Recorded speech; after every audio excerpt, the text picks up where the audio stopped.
निर्दोषों का एनकाउंटर हो जा रहा है, पैसे लेके एनकाउंटर हो जा रहे हैं, धमकियाँ होती हैं, वसूली होती है, जो कई एजेंसीज़ हैं, एसटीएफ है, इन पे कई बार आरोप लगता है। कन्नौज की घटना सीधा-सीधा ये इंगित करती है, ना पुलिस ने कोई तैयारी की थी। इस तरह से एनकाउंटर गुलबर्ग में कर देना, कानून के राज की सत्ता स्थापित नहीं करना, अपने आप ही क न्याय कर देना, जो ये चलन बढ़ गया है। पुलिस किसी को पकड़ रही है, तो किसी को मार दे रही है। आजकल हर आदमी जो भी अरेस्ट जब आप इतना बड़ा ऑपरेशन कर रहे हैं, पुलिस के लिए क्या एक रिजर्व एम्बुलेंस नहीं हो सकती? और ये तो सिपाही बेचारा ये इलाज की कमी से मारा गया। नमस्ते, मैं हूं पल्लवी और आप देख रहे हैं भारत एक नई सोच। आज फिर एक गंभीर मुद्दे पर हम बातचीत करने आए हैं, जैसे कि कन्नौज एनकाउंटर मामला जो हमारे सामने आया था। हमने देखा था कि 4 घंटे की मुठभेड़ रही, कैसे एक जवान शहीद हो गए, उनकी मंगेतर उनको अंतिम संस्कार देती हैं, उनको उनकी शव को अपने कंधे पर ले जाती हैं और कहती हैं कि जिंदगी भर विधवा बनकर रहूंगी। और यहाँ तक उनका एक सवाल भी रहता है कि मौत हुई तो हुई क्यों। इसी पर हम भी बात करने आए हैं। हम जानने और समझने आए हैं कि जब कोई पुलिस किसी तरीके की मुठभेड़ में जाती है या किसी तरीके की कोई तैयारी करती है, तो वो तैयारी कैसी होती है, वो खाचा कैसे तैयार किया जाता है, किस तरीके की तैयारियां होती हैं, क्या क्या सुविधाएं बरती जाती हैं, सुरक्षा की दृष्टि से क्या क्या चीजें तय की जाती हैं पहले से। फिर जब ग्राउंड पर पहुंचते हैं तो वहां पर चीजें कैसी होती हैं, ये सब जानने समझने के लिए अमिताभ ठाकुर जी हमारे साथ हैं। आप इनसे भली भांति परिचित होंगे। इन्होंने सेवा दिया है और बहुत अधिक समय तक दिया है। बहुत चर्चित भी रहे हैं। जब तक इन्होंने सेवा दिया तब तक इनके अपने काम इतनी चर्चाओं में रहे हैं कि बहुत ज्यादा परिचय देना मुझे ठीक नहीं लग रहा है। और राजेंद्र जी तो हमारे साथ हमेशा जुड़ते ही रहते हैं, वरिष्ठ पत्रकार हैं। तो आइए सबसे पहले बात शुरू करते हैं। और सबसे पहले मैं एक वरिष्ठ पत्रकार होने के नाते सर आपसे समझना चाहती हूँ कि ये जो पूरा मामला है उसको आप कैसे देखते हैं, और पूरे मामले को विस्तार से अगर आप समझाएं तो कैसे समझाएंगे? देखिए ये घटना हम्म। पिछले 2 दिन पहले हुई, आज शायद तीसरा दिन हम्म। है। ये हम्म। कन्नौज का छिबरा मऊ थाना पड़ता है, उसके अंतर्गत ये गाँव आता है धरनी धरण। हम्म। एक अपराधी को पकड़ने के लिए पुलिस बल जा रहा था और ये छिबरा मऊ कोतवाली के कोतवाल जितेंद्र प्रताप सिंह, इनके साथ 14 हम्म। पुलिस वाले थे। वो हम्म। इनको और 2 अन्य थाने के, पड़ोसी थाने के 2 और सिपाहियों को लेके इन्होंने वहाँ दबिश देने जाते हैं और इनको एक तामील कराना होता है, एक नोटिस कुर्की का नोटिस होता है, उसको तामील कराना होता हम्म। है, उसके लिए जाते हैं और जाते-जाते ये इनको शाम हो जाती है। इवनिंग में ये पहुँचते हैं, दिन भर में योजना बनाते हैं, इवनिंग में पहुँचते हैं और कहीं न कहीं जो वो अशोक यादव उर्फ मुनुआ जो हम्म। है, जो अपराधी था, तो उसको भनक लग जाती है और वो सतर्क हो जाता है। जैसा कि पता है कि उसने अपना मकान एक खेत में बना रखा है और उसने सुरक्षा के हम्म। चाक-चौबंद प्रबंध किए हुए हैं। वो हम्म। 3 तरफ से उसके आने-जाने का रास्ता है और तीनों तरफ से खिड़कियाँ हैं, वो अपने घर से किसी को भी देख सकता है और सीसीटीवी भी लगा रखे हैं उसने। तो ये फ़ोर्स जब जाता है वहाँ हम्म। तो वो उसको उसको खबर हो जाती है और चैलेंज करता है कि भई अब आप सरेंडर कर दीजिए, आपके खिलाफ वारंट है और आपको पकड़ना है। तो वो डराने के मकसद से पहले तो हवाई फायर करते हैं वो लोग अंदर से और उसके बाद हम्म। फिर वो बाहर निकल के हम्म। जब देखते हैं कि उसमें सिपाही जो आगे बढ़ रहे हैं, तो वो बाहर से दूसरे दरवाजे से आके पीछे से अटैक कर देते हैं, जिससे गोली ये सचिन राठी को लगती है और उसके पैर में लगती है लेकिन जाँघ में लगती है और खून ज़्यादा बह जाने के कारण उसकी डेथ हो जाती है। तो ये पूरा प्रकरण है, अस्पताल में इलाज के दौरान जिससे मौत हो जाती है। हमारी बिल्कुल हमारा अस्पताल ले जाते उसकी मौत हो जाती है और ये बड़ा एक प्रश्न छोड़ जाती है, एक सवाल छोड़ जाती है, पुलिस प्रशासन के ऊपर भी और सत्ता के ऊपर भी कि भई इतनी घटनाएँ जबकि हम ऐसा नहीं कि ये पहली बार हो रहा है, लगातार ऐसी घटनाएँ हो रही हैं, तो हमें सबक लेने की ज़रूरत थी और आखिर क्यों नहीं लिया गया और ये बड़ा दुर्भाग्यपूर्ण है कि एक हमारे जवान ने अपनी जान से हाथ धोना पड़ा। पल्लवी। ये पहला मामला नहीं है। मैं ठीक से मुझे याद हो तो कानपुर में भी एक ऐसा ही मामला हुआ था। उसमें भी न जाने कितने जवान शहीद हुए। तो अमिताभ जी, मैं आपसे समझना चाहती हूँ, आपने सेवा दी है और एक अधिकारी के रूप में आपने ऐसे कई मिशन पर आप ने प्लान बनाया होगा, और आप जब इस तरीके का प्लान बनाते हैं, तो मैं आपसे समझना चाहती हूँ तैयारियाँ क्या-क्या होती हैं? और जब हम वहाँ पहुँचते हैं ग्राउंड पर और जब ऐसी चीज़ें देखते हैं, तो फिर अपना प्लानिंग कैसे किया जाता है? मतलब क्यों हो जाती है क्यों कोई जवान शहीद हो जाता है? मैं इसमें 2-3 बातें कहना चाहूँगा। पहली बात हुँ, तो ये कि एक जो रूटीन अफ़ेयर होता है या रूटीन स्थितियाँ होती हैं, उनमें क्या होता है और इमरजेंसी के मामलों में क्या होता है। तो हुँ, रूटीन मामलात में तो निश्चित रूप से जब कोई सूचना रहती है, तो पूरी तैयारी से फ़ोर्स जाती है और अच्छे ढंग से भी लोग अपना तैयार रहते हैं, पूरी तैयारी रहती है, प्रिकॉशंस जो होते हैं वो ले लेते हैं। जो गैजेट्स होते हैं, डिफेंस के भी, ऑफेंस के भी, वेपन्स भी, गैजेट्स भी, टूल्स भी, सिक्योरिटी के लिए जो अरेंजमेंट्स हैं, वो भी ये सब कर लेते हैं। और कई बार अकस्मात सूचनाएँ मिलती हैं, तो उस हद तक प्रिपेयर्डनेस नहीं रह पाती है, तो टाइम का भी कंस्ट्रेंट होता है। लेकिन मेरा यह मानना है कि हुँ, दुर्भाग्यवश जो मौजूदा हुँ, सरकार है, इसके समय हुँ, में कुछ ऐसा हो गया है कि एक अनड्यू प्रेशर पुलिस पे अ, एनकाउंटर्स का जो प्रेशर है, वह बहुत ज़्यादा बढ़ गया है। एनकाउंटर्स के इस प्रेशर में तो हम लोग सभी देख रहे हैं, जान रहे हैं, समझ भी रहे हैं कि जिसको ये हाफ एनकाउंटर और फुल एनकाउंटर कहते हैं। हाँ, पाँव में गोली लगी, हाफ एनकाउंटर, सीने में गोली लगी, फुल एनकाउंटर, ये तो हो ही रहा है। लेकिन हुँ, ये कभी-कभार मुझे लगता है कि वास्तविक एनकाउंटर्स हो जा रहे हैं, चूँकि फ्रेम्ड एनकाउंटर्स में तो पुलिस को गोलियाँ नहीं लग रही हैं।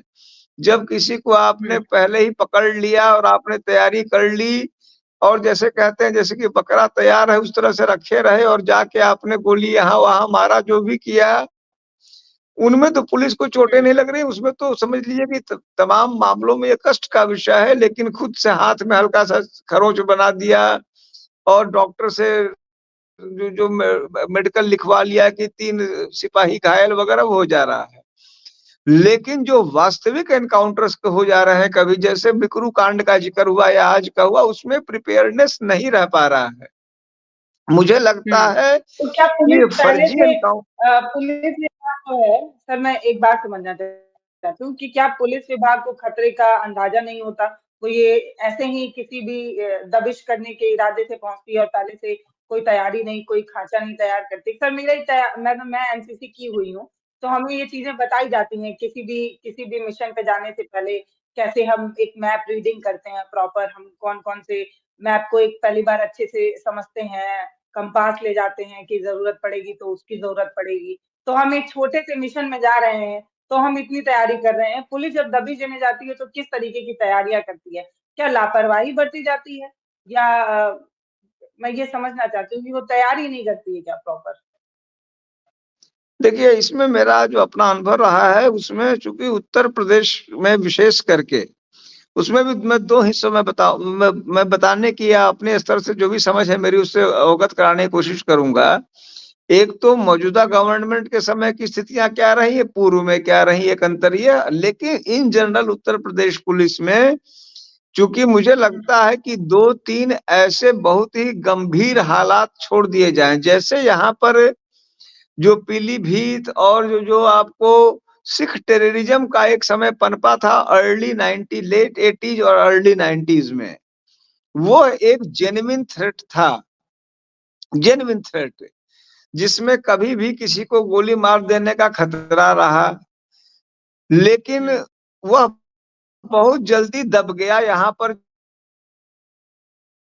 वो कंटेन कर लिया गया, इसीलिए वह खतरा भी समय के साथ जल्दी समाप्त हो गया। जो जेन्युइन थ्रेट था। सर मेरा एक सवाल था, अभी आपकी बातचीत जो है वो बहुत क्लियर नहीं सुनाई दे रही थी, लेकिन इससे पहले जो आप जवाब दे रहे थे उसमें आपने एक बात कही कि पुलिस जो है वो जानबूझ के कट लगा लेती है। तो ये क्या प्रमोशन वगैरह के चक्कर में होता है कि हम दबिश देने गए थे और हमने पूरी मुस्तैदी से ड्यूटी की है और इस हाथापाई में देखिए मुझे यहाँ कट लगा है, देखिए मेरा पैर फ्रैक्चर हुआ है। तो क्या ये प्रमोशन वगैरह के चक्कर में किया जाता है? देखिए, मैं आपको बिल्कुल बताऊँ कि फर्जी एनकाउंटर्स और उसमें शिरकत को लेके प्रमोशंस और वाहवाही ही एकमात्र कारण होता है। चूँकि मुझे लखनऊ जेल में रहने का अवसर मिला, मैंने वहाँ देखा जो पीलीभीत की मैं बात कर रहा था, पीलीभीत में ही एक बड़ा ही एक जघन्य हत्याकांड हुआ था, जो पुलिस एनकाउंटर्स को लेके हुआ था। और मुझे जहाँ तक याद है कि 8 या 16 जो आपको सिख टेररिस्ट उस समय कहे जा रहे थे, उनकी मौत हुई थी। बाद में वो सीबीआई ने उसको हत्या करार दिया और तमाम वहाँ पे पुलिस वाले मुझसे मिलते भी रहते थे, मुलाकात होती थी। करीब 30-35 साल बाद उसको सज़ा हुई। और तमाम लोग जो आप बात कह रहे हैं पल्लवी जी, वही बात मैं आना चाह रहा हूँ। और उसमें तमाम लोग कहते थे कि हम तो इसीलिए मारे गए कि उस समय था कि हमको रिवार्ड मिल जाएगा, अवार्ड मिल जाएगा, प्रमोशन मिल जाएगा, हम तो मौके पे भी नहीं थे और हमारा नाम हमने लिखवा दिया। कुछ लोगों ने तो अपना नाम लिखवा दिया प्रमोशन के चक्कर में और कुछ लोगों का दावा था कि हमारा तो जबरदस्ती नाम लिख दिया, हम मना कर रहे थे। तो उससे बढ़ के एक और आपको एग्ज़ाम्पल बताऊँ, मुझे लगता है मैं उनका नाम भूल रहा हूँ, एक हमारे यहाँ एक आईपीएस अफ़सर थी, मैं नाम भूल रहा हूँ, मुझसे 1-2 बैच जूनियर रही होंगी। अब इस समय मेरी जानकारी में वो इंग्लैंड में प्रोफ़ेसर हैं और वो जब बिल्कुल एएसपी पद पे थी, नई नौकरी में थी, उस समय जिस तरह की बात आप कर रही हैं, उसी तरह का एक एनकाउंटर हुआ था। गाज़ियाबाद में वो तैनात थी, एनकाउंटर हुआ, दरोगा ने एनकाउंटर किया और एनकाउंटर में उस एएसपी महिला का नाम जो है वो उन्होंने कहा कि मेरा भी लिखवा दो, जो आप कह रहे हैं कि लिखवाने की बात, मेरा भी लिखवा दो, एनकाउंटर हो गया है, उनका नाम लिख दिया। कोई भूमिका बताते हैं नहीं थी, जो चर्चा है। बाद में वो एनकाउंटर फर्जी पाया गया, उसमें उनके आज भी इंग्लैंड तक वारंट जाता है। उस घटना के कारण उन्होंने नौकरी छोड़ दी, नौकरी से बाहर चली गई, इंग्लैंड चली गई, इंग्लैंड में बस गई, वहाँ क्रिमिनोलॉजी की प्रोफेसर हैं आज वो। और आज भी यहाँ से उनको जो है नोटिस जाते रहता है। तो ये नाम का चक्कर जो है और प्रमोशन का चक्कर कि नाम लिख जाएगा तो प्रमोशन हो जाएगा। कई लोग उसमें मेडल्स पा ले रहे हैं, लेकिन जब मामला फंस जाते हैं तो उसमें बड़ी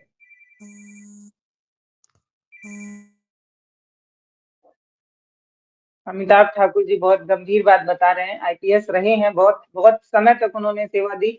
फिर आरोप भी है कि जबरिया रिटायर किया गया। तो ये सारी चीजें हैं, जितने समय तक सेवा में रहे उतने समय तक चर्चाओं में रहे।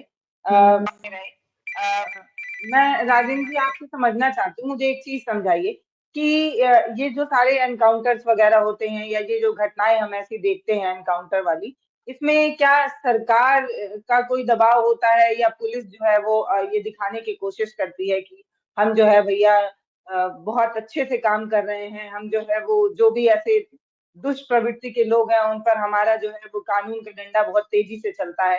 ये मतलब आपको क्या लगता है कि सरकार जो है वो दबाव बनाती है या पुलिस अपना इकबाल ऊंचा करने के लिए या ये दिखाने के लिए कि हम मुस्तैदी से ड्यूटी कर रहे हैं, उनकी वजह से ऐसी घटनाएं होती हैं? देखिए, मैं इस पर कहूँगा कि इसमें देखिए हमारे यहाँ पुलिस में एक शब्द चलता है, 2 शब्द है बल्कि गुड वर्क। गुड वर्क शब्द चलता है, तो गुड वर्क का मतलब हम लोग जो प्रिवेंटिव मेजर्स होते हैं, उनको गुड वर्क कहते हैं। जैसे कट्टा पकड़ा गया या फिर आपको अल्कोहल पकड़ा गया या एनडीपीएस की कार्रवाई हुई या गुंडा एक्ट हुआ, गैंगस्टर एक्ट हुआ, एक तो क्राइम हुआ और एक गुड वर्क हुआ। तो गुड वर्क में जब मैं सेवा में आया था, मुझे लगता है अर्ली 90s में, उस समय तक एनकाउंटर का प्रचलन था। विशेष करके वेस्टर्न यूपी में एनकाउंटर का प्रचलन था और इस बात की भारी चर्चा थी कि गैंग्स के साथ पुलिस वाले मिलके एनकाउंटर्स करते हैं। किसी न किसी गैंग का साथ ले लिया और दूसरे का एनकाउंटर किया। जैसे मुंबई अंडरवर्ल्ड वगैरह को लेके भी चर्चाएं कई बार आती जाती हैं कि मुंबई पुलिस ने एक का साथ दिया, दूसरे को बढ़ाया, दाऊद इस कारण बढ़ गया तो फला उस कारण घट गया, उनके बीच खेलती रही पुलिस वगैरह वगैरह। उस तरह की वेस्टर्न यूपी में भी परंपरा बताई गई थी। उसके बाद लेकिन कुछ ऐसी स्थितियां बदली। कुछ तो गुजरात में जैसे बहुत सारे अफसर जो हैं वहां जेल गए, इशरत जहां एनकाउंटर हुआ और तमाम एनकाउंटर्स हुए, उनको लेके तमाम अफसर लंबे-लंबे समय तक जेल रह गए, डीजी बंजारा साहब और तमाम लोग रहे। बाद में हालात बदले, वो सब कुछ उसमें बरी हो गए, जेल से छूटे, तमाम बातें हुई। लेकिन उन घटनाओं को लेके उत्तर प्रदेश में भी काफ़ी, एक तरह मैं समझूँगा कि एक असर पड़ा और एनकाउंटर्स लगभग-लगभग बंद हो गए थे। और उसके बाद गुड वर्क के तहत एनकाउंटर्स का खेल, मुझे लगता है अगर कोई भी उठा के देख ले, पिछले करीब 15-20 वर्षों तक एनकाउंटर शून्य थे लगभग। 2000 से 2017 उत्तरा तक एनकाउंटर शून्य थे। जो मौजूदा जो मुख्यमंत्री जी हैं और मौजूदा सरकार है, इसमें पुनः कहा गया एनकाउंटर, जैसे जैसे पुनः वेदों की ओर कहा गया था, नारा उस तरह से इन्होंने दिया पुनः एनकाउंटर की ओर। और उस एनकाउंटर की ओर के कारण फिर एनकाउंटर्स बहुत ही खुलेआम होने लगे हैं और रोज हो रहे हैं। और उसमें अभी तक अब हम लोग सभी जानते हैं कि सुप्रीम कोर्ट वगैरह में केसेस गए हैं, केसेस पे सुनवाई हो रही है, चिंताएं जाहिर की जा रही हैं। अभी तक उसमें भी मुझे लगता है देखिए, एक टर्न होता है कि जब तक सरकार रहती है तब तक एनकाउंटर्स को लेके कुछ कार्रवाइयाँ आम तौर पे नहीं होती हैं। आप पंजाब का हवाला देख लीजिए, पंजाब में जब तक केपीएस गिल साहब रहे थे, तब तक उन्होंने उन पे आरोप लगे, सैकड़ों एनकाउंटर्स के आरोप लगे, कुछ नहीं हुआ। जब हालात बदलते हैं, निज़ाम बदलता है, तब खोजबीन और खुर्दबीन शुरू होती है और तब परेशानियाँ आती हैं। तो मुझे ऐसा लगता है कि मौजूदा समय में भी कई बार अब पुनः चर्चाएँ हैं कि निर्दोषों का एनकाउंटर हो जा रहा है, पैसे लेके एनकाउंटर हो जा रहे हैं, धमकियाँ होती हैं, वसूली होती है, जो कई एजेंसीज़ हैं, एसटीएफ है, इन पे कई बार आरोप लगता है। कई बार आरोप लगता है, लोग चुप हो जाते हैं, बैठ जाते हैं। बड़े-बड़े लोगों से कि 20 लाख, 30 लाख, 50 लाख, 1 करोड़, नहीं तो एनकाउंटर, इस तरह की धमकियाँ लोगों को मिलती हैं, तो लोग चुप हो जाते हैं, चुपचाप दे देता है, कुछ न कुछ गड़बड़ करता रहता है, तो दिया, नहीं दिया।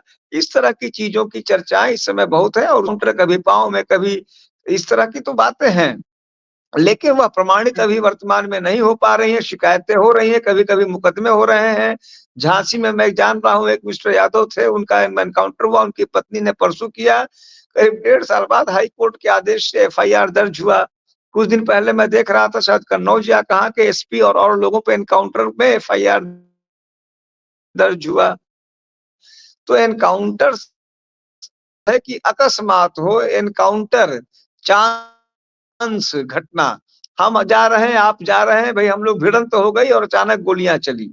हम लोगों ने एनकाउंटर का मतलब कर लिया है, किसी को पकड़ के लाए, उसको रखे रहे और बाद में उसको जो है उचित बना दिया। वह एनकाउंटर नहीं है, वह ताकत का दुरुपयोग है। ऐसे में जब मामलात फंसते हैं तो जल्दी कोई बचाता नहीं है और उसके इस समय चर्चाएँ बहुत हैं, प्रमाणित नहीं हो पा रहे हैं, क्योंकि सत्ता भी एक बड़ा कारण है, जो साक्ष्य नहीं मिल पा रहा है और सब कुछ उन्हीं को देखना समझना है इस समय।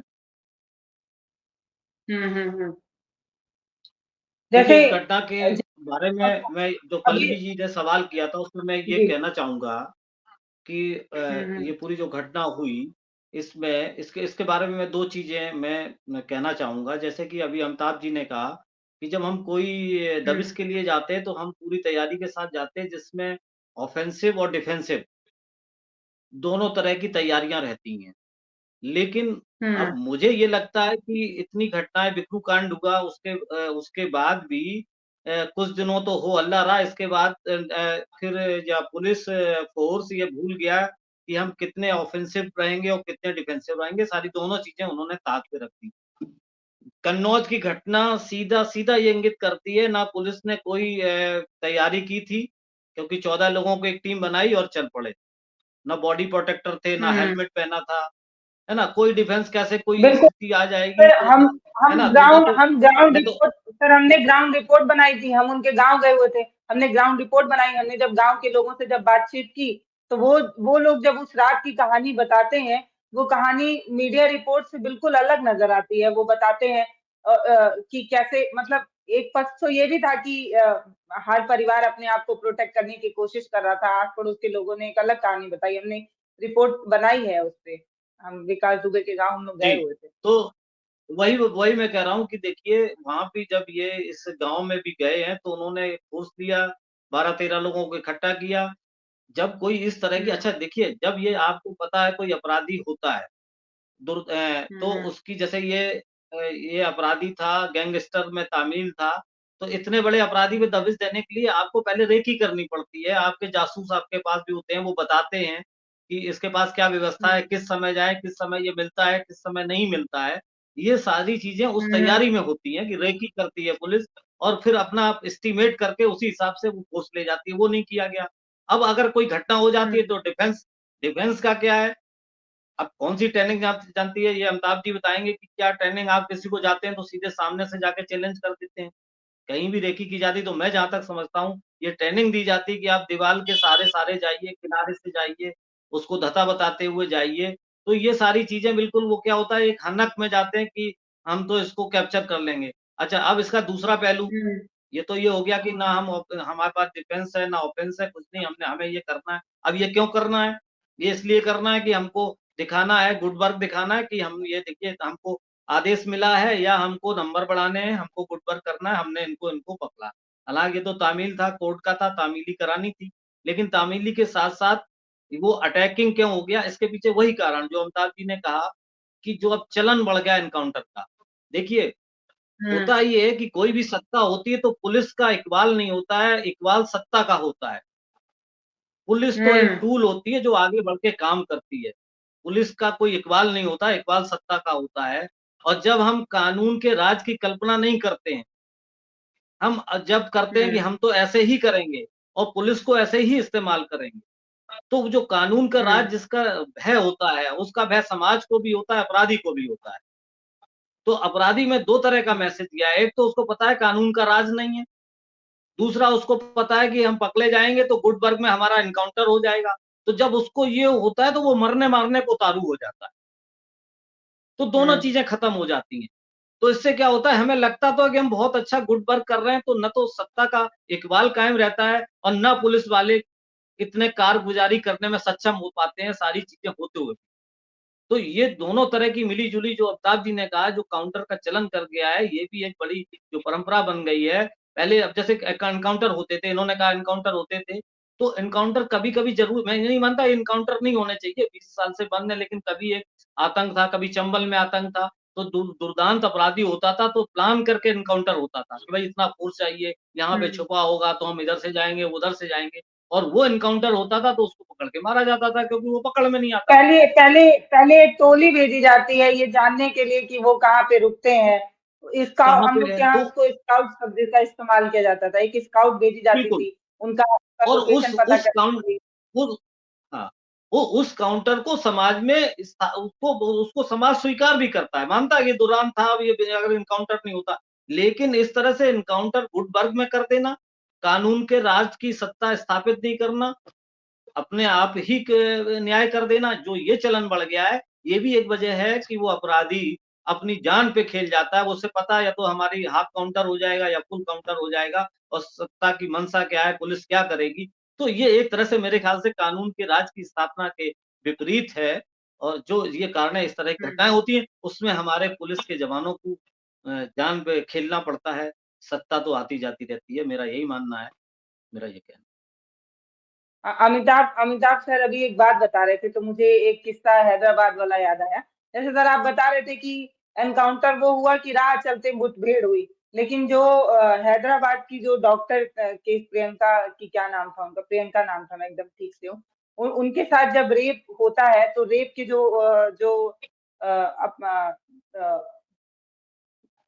दोषी, रेप के जो आरोपी होते हैं, हाँ, मतलब रेप के जो आरोपी थे। आरोपी हाँ। होते हैं, हाँ, तो उनको उसी जगह पर ले जाकर मारा गया था जहाँ पर उन्होंने रेप किया था। हालाँकि सोशल मीडिया पर एक पक्ष इसकी वाहवाही ज़रूर कर रहा था कि अरे! यही ऐसा ही होना चाहिए, जहाँ पर गलती हो वहीं पे पनिशमेंट मिले, तुरंत क्या फैसला ऑन द स्पॉट ऐसे करके एक पक्ष जो है वो चीज़ें लिख रहा था। लेकिन इससे ये चीज़ तो समझ में आया जैसे सर बोल रहे थे तो मुझे तुरंत वो घटना याद आई। वो चीज़ें ज़हन में कहीं न कहीं बैठ गई थी कि पुलिस पूरा प्लान करती है और उन सभी आरोपियों को वहीं बुलाती है जहाँ पर उन्होंने इस तरीके की घटना को किया था। तो इससे ये समझ में आता है कि मतलब पुलिस जो है वो मुठभेड़ करती है या तो मतलब या प्लान करके करती है ये चीज़ें उस घटना से तो समझ में आ गई थी। अ, अमिताभ जी मैं आपसे एक आखिरी सवाल बस पूछूँगी। मैं ये समझना चाहती हूँ कि ठीक है, एनकाउंटर होना चाहिए, नहीं होना चाहिए, एक विषय हो सकता है चर्चा का, लेकिन कोई जवान शहीद ना हो, आगे कोई किसी सोल्जर की हत्या ना हो जाए, किसी सोल्जर की जान ना चली जाए, इसके लिए हम क्या तैयारी कर सकते हैं कि आगे ऐसी घटनाएं ना हो? अब जैसे उनकी जो मंगेतर रो रही हैं, वो लगातार रो रही हैं, वो तस्वीरें कहीं न कहीं कचोट रही हैं दिल को। तो हम आगे अब क्या तैयारी कर सकते हैं? क्या पुलिस को और हाईटेक होने की ज़रूरत है? क्या उसके पास संसाधनों की कमी है? आपको क्या लगता है कि हम आगे ऐसी कोई घटना ना हो उसके लिए क्या तैयारी करें? मेरा यह मानना है जो पुलिस बल में रहने का अनुभव है उसके आधार पे कि सबसे पहली बात जो हमारे संसाधन हैं, जो मुद्दा आपने उठाया जो जो एक बुनियादी प्रश्न है, वह निश्चित रूप से बहुत ही महत्वपूर्ण है। संसाधनों में भी ये तो एक तो मान लीजिए जैसे गोली लगने का खतरा एक होता है, ईंट पत्थर चलने का खतरा होता है, कभी-कभी वायलेंट भीड़ हो जाती है, ईंट पत्थर चलाया, गोली नहीं चलाया, गोली के अलग खतरे हैं, ईंट पत्थर का अलग खतरा है, धक्का दे के मार दिया, भाग गया। तमाम तरह के जो पुलिस के हैज़ार्ड्स हैं, उनमें विशेष करके ईंट पत्थर के लिए और विशेष करके गोली के लिए जिस हद तक प्रिपेयरनेस होनी चाहिए इक्विपमेंट के लेवल पे, वह मैसिवली लैक कर रहा है आज भी उत्तर प्रदेश पुलिस। और उसका मुख्य कारण मेरी समझ में ये है कि जो हमारी टॉप लीडरशिप है, चाहे पॉलिटिकल लीडरशिप हो या फिर पुलिस लीडरशिप हो, उसका हमेशा फोकस इनसे वर्क लेने पे तो रहता है, लेकिन इनको एज ए टूल ही मानते हैं। उसी का एक्सटेंशन छोटा मोटा इससे थोड़ा हटके जरूर है, लेकिन वही है कि जैसे इनको जो बेसिक सुविधाओं की जो बात है, इनके जो जो घर इनको दिए गए हैं, जहाँ पुलिस वाले रहते हैं जिन घरों में, उनकी हालत देखिए, इनकी ड्यूटी आवर्स देखिए, 12 घंटा, 16 घंटा, 18 घंटे, एक मामूली बात है। अभी 2-3 दिन पहले मैं जीआरपी एक सिपाही से बात कर रहा था, वो कह रहे थे कि 14 घंटे, 16 घंटे हम लोग को देने पड़ते हैं। यहाँ से दिल्ली गए, दिल्ली में वहाँ रहने का कोई ठिकाना नहीं। कोई मुझे नहीं लगता कि कोई जो जीआरपी का अफ़सर होगा, उसने दिल्ली में जाकर देखा होगा कि वहाँ हमारे पुलिस वाले कहाँ जाके रह रहे हैं। तो जो बुनियादी ऐसी छोटी-छोटी सुविधाओं का हम नहीं ध्यान दे पा रहे हैं, तो पुलिस प्रॉपर्ली प्रिपेयर्ड है कि नहीं, शरीर को रोकने का भाई पत्थर रोकने के लिए, गोली रोकने के लिए उसके पास साधन संसाधन है कि नहीं। उसकी पत्नी को जो आपने कहा पल्लवी जी जो कि उसके पुनः किसी भी पुलिस वाले की पत्नी की चीखें ना सुनने को मौका मिले, ऐसी स्थितियाँ ना आवे, इनके लिए हम क्या कर रहे हैं। तो एक तो ये लेवल बहुत इम्पोर्टेंट है। तो दूसरा ट्रेनिंग का माजरा है कि इनको यह भी बताना कि 2 मिनट देर हो जाओ। जैसे कि हमारे यहाँ क्राइम की ओरिजिनल अवधारणा थी जिसके साथ भी खिलवाड़ हो रहा है। ओरिजिनल अवधारणा थे कि 10 गुनाहगार छूट जाए, एक बेगुनाह ना फंसे, यह मूल अवधारणा थी। अब उसको पलट के कह दिया कि सबको जो है ठोको मारो, जो इन्होंने नया कांसेप्ट बनाया है वो ला दिया। उसी प्रकार से पुलिसिंग की भी एक बुनियादी अवधारणा रही है कि 10 अपराधी छूट जाए लेकिन एक पुलिस वाला ना मरे। यह भी अवधारणा रही क्योंकि एक पुलिस वाले की मौत 10 पुलिस एनकाउंटर हो जाए और एक पुलिस वाले की मौत हो जाए तो समाज में संदेश जो जाता है इसका भारी विकराल जाता है। क्योंकि वह देखिए अब जब पुलिस के ऊपर हमला ना हो पावे, इसके लिए पुलिस को ट्रेंड होना पड़ेगा कि भाई तुम तनहा नहीं हो, तुम सिस्टम हो। एक आदमी जैसे मान लीजिए चौराहे पे खड़ा है पुलिस वाला, तो आदमी क्यों उस पर हमला नहीं करता है? 10 आदमी रहेंगे पुलिस पे क्योंकि उनको लगता है कि ये टिड्डी दल का एक छोटा-सा शिकार कि अगर इसको मैंने छेड़ा पीछे से न जाने कितनी पुलिस आ जाएगी। वह जो भय है तो तुम एक प्रतीक हो। उस प्रतीक का महत्व समझना पुलिस वालों को भी पड़ेगा, उनके अफसरान को भी समझना पड़ेगा। और जो बात मैंने कही कि 10 अपराधी छूट जाए वह मंजूर है। हमारे एक पुलिस वाले का बाल बांका ना हो, उसको चोटें ना आवे, यह भी ट्रेनिंग का एक अहम हिस्सा बनाना पड़ेगा। उसके अनुसार पुलिस को मेंटली भी ट्यून करना पड़ेगा। भाई 2 मिनट देर हो जाए लेकिन गैजेट्स पूरा रखो, सुरक्षा तंत्र पूरा रखो, सुरक्षित पूरा रखो। जैसे वो कहते रहते हैं सुरक्षा हटी और सावधानी हटी दुर्घटना घटी। तो यह पुलिस के लिए भी लागू होता है, सावधानी आपने हटाई तो दुर्घटना घट सकती है, कभी भी घट सकती है। तो तैयारी पूरी होनी चाहिए, और जब तक आपकी तैयारी पूरी ना हो तब तक आप किसी भी ऑपरेशन को अगर शुरू करते हैं, तो जैसे कि सर ने कहा कि सावधानी अगर पूरी नहीं होगी तो दुर्घटना जो है वो घट सकती है। आखिरी में अगर मैं समझना चाहूँ तो सर, ऐसी घटनाएं जो हो रही हैं या होती आई हैं, इसका मूल कारण क्या है? देखिए, मेरी दृष्टि में मूल कारण जो हम लोग चर्चा कर रहे थे, वो 3 बिंदु पर है, मैं समझता हूँ। पहला कि संसाधनों की कई बार कमी है। दूसरा ये कि ये इस बात को नहीं पुलिस के सभी अफसरों में यह बात नहीं बैठा दिया गया है कि तुम्हें अपनी सुरक्षा हर हाल में करनी है, क्योंकि तुम प्रतीक हो। तुम्हारी सुरक्षा किसी अपराधी को मारने से कई गुना ज़्यादा महत्वपूर्ण है। और जो तीसरी बात मेरी समझ में वो है कि जो राइटर जी ने बहुत अच्छी बात कही कि माहौल को विषाक्त न किया जाए, ऐसा माहौल न बना दिया जाए कि औसत आदमी भी सोचे कि चूंकि पुलिस किसी को पकड़ रही है तो किसी को मार दे रही है। आजकल हर आदमी जो भी अरेस्ट हो रहा है बोल रहा है कि हमको हमको मार देगी पुलिस। तो जो भय का राज बना दिया है आपने, कानून का राज नहीं है, खौफ का राज है कि पुलिस किसी को उठाएगी तो मार देगी। तो मरने के डर से तो जो कहते हैं कि कमजोर से कमजोर आदमी भी हिंसक हो जाता है। तो इस तरह की घटनाओं का एक कारण ये भी है कि आपने एक गलत संदेश दे दिया है कि पुलिस किसी को हद को मार सकती है, किसी भी लालच से, और कल को उसको आतंकी दिखा देगी, कल को उसको कुछ भी दिखा देगी। तो उस स्थिति को भी बदलना होगा। बिल्कुल, बिल्कुल। ये अमिताभ जी ये बताना चाह रहे हैं कि पुलिस की जो छवि होती है, वो ऐसी नहीं होनी चाहिए समाज में कि जो जनता है उसको इस बात का भय हो कि पुलिस जो है वो हमारी मित्र नहीं है।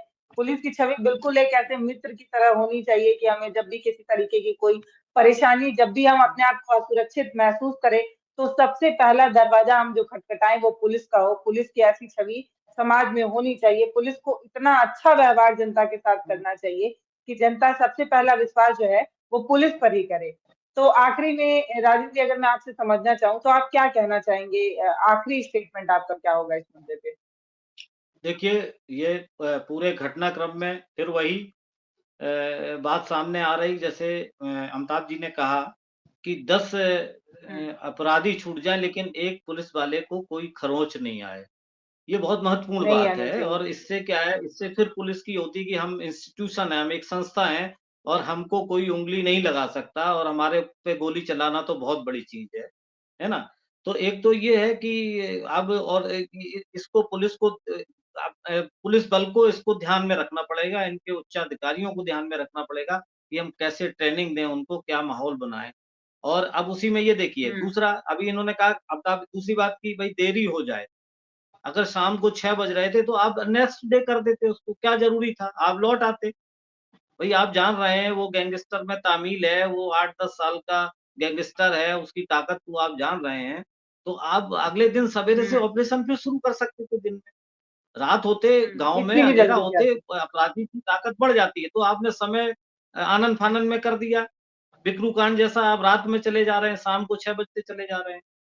एक तो ये बात हो गई, और दूसरा फिर वही कि हम क्या संसाधन हमारे पास, जैसे अभी इन्होंने कहा कि हमारे पास जो इक्विपमेंट है वो क्या है? अरे वो तो छोड़िए, जब हमारे पास एक, तो सोचिए अब इसमें क्या एक सबसे बड़ी कमी आई कि जो हमारी 108 सर्विस स्वास्थ्य सेवा होती है, उस एम्बुलेंस से हम लेके जा रहे थे उस पुलिस जवान को जिसको गोली लगी थी, और वो 60 किलोमीटर से ज़्यादा उस चल नहीं सकती थी, उसकी स्पीड बंधी हुई थी। आप सोचिए कि जब आप इतना बड़ा ऑपरेशन कर रहे हैं, या पुलिस के लिए क्या एक रिज़र्व एम्बुलेंस नहीं हो सकती? अपने संसाधनों पे कि हमारा कहीं पे कोई बिल्कुल। हम एसएलआर लेके चलते हैं, AK-7 लग चलते हैं, तो हमें ये भी तो हो सकता है कि अपराधी से हमारा जवान घायल हो जाए। तो एक रिज़र्व हर जिले में एक रह सकती है क्या अपने पुलिस बल के पास, कि अगर कोई घटना होती तो हमारी एम्बुलेंस से जाएगा। और ये तो सिपाही बेचारा ये इलाज की कमी से मारा गया। ये बचाया जा सकता था। वो एम्बुलेंस चल नहीं पा रही थी, वो 60 किलोमीटर से भागी नहीं, और जब तक इतनी इलाज ज़्यादा करवाने। ब्लीडिंग हो गई, वो कानपुर पहुँचते-पहुँचते उसकी वो लग गई। हुँ, तो ये भी कम से कम ये सब इस पुलिस बल हुँ, को या सत्तासीनों को सबको इस पे मंथन की बात करना चाहिए। क्या एक जिले में एक हमारे लिए एक एम्बुलेंस फ़ोर्स के लिए जब जिनके ऊपर अब सुरक्षा की ज़िम्मेदारी है कंधों पे, तो क्या हम उनके लिए एक रिज़र्व नहीं कर सकते? ये खड़ी होनी रहनी चाहिए, रिज़र्व रहनी चाहिए।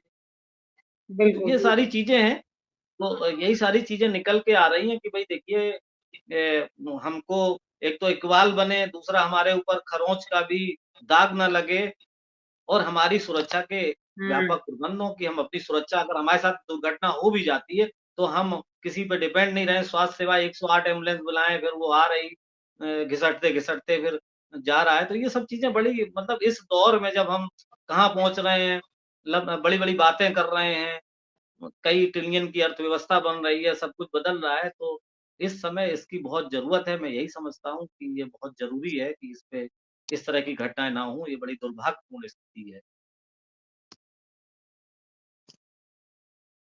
जब इलाज के अभाव में देश का जवान मरने लगे, जब संसाधनों के अभाव में उनकी साँसें टूटने लगे, तो ये सवाल उतना ही ज़रूरी होता है। क्यों? क्योंकि बॉर्डर पर लड़ने वाला सैनिक और पुलिस में जुड़ने वाला जो भी सैनिक होता है, वो हमेशा मध्यम वर्गीय या गरीब तबके का एक बच्चा ही जाता है उनमें सेवाएँ देने।